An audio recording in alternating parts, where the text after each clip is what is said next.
నేను Bezawada Vijaya Rama Rao, real estate expert in Vijayawada. So నేను 25 years నుంచి రియల్ ఎస్టేట్ చేస్తున్నాను.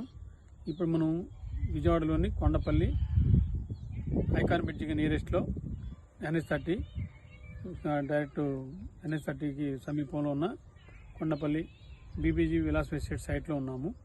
ఈ సైట్ డెవలప్మెంట్స్ నాకు బాగా నచ్చాయండి. కారణం ఏంటంటే దీంట్లో అండర్గ్రౌండ్ డ్రైన్ ఉంది, ఎలక్ట్రిసిటీ ఉంది, సిమెంట్ రోడ్స్ ఉన్నాయి, CC రోడ్స్, అలాగే కాంపౌండ్ వాల్ పైన సోలార్ ఫెన్సింగ్ కూడా ఉంది. ఆర్వో వాటర్ ప్లాంట్ ఉంది, ఓవర్ హెడ్ ట్యాంక్ ఉంది, టెంపుల్ ఉంది, పార్క్ ఉంది. అంటే నేను ఇవన్నీ ఎందుకు చెప్తున్నానంటే ఇలా డెవలప్మెంట్ కంప్లీట్గా ఇన్ని డెవలప్మెంట్ చేసిన దగ్గర మనం ధైర్యంగా ప్లాట్ కొనొచ్చు. కస్టమర్స్ ప్రత్యేకంగా నేను చెప్పే విషయం ఏంటంటే అన్ని డెవలప్మెంట్స్ ఇంత క్లారిటీగా చేసిన దగ్గర ప్లాట్ కొనొచ్చు. At the same time CRDA లేఅవుట్తో పాటు రెరా సర్టిఫికేట్ ఉందో లేదో కూడా చూసుకోండి. ఎక్కడికి వెళ్ళినా, ఓన్లీ ఈ విలాస్ ఎస్టేట్స్ అనే కాదు, ఎక్కడికి వెళ్ళినా రెరా సర్టిఫికేట్ ఉందేమో చూడండి.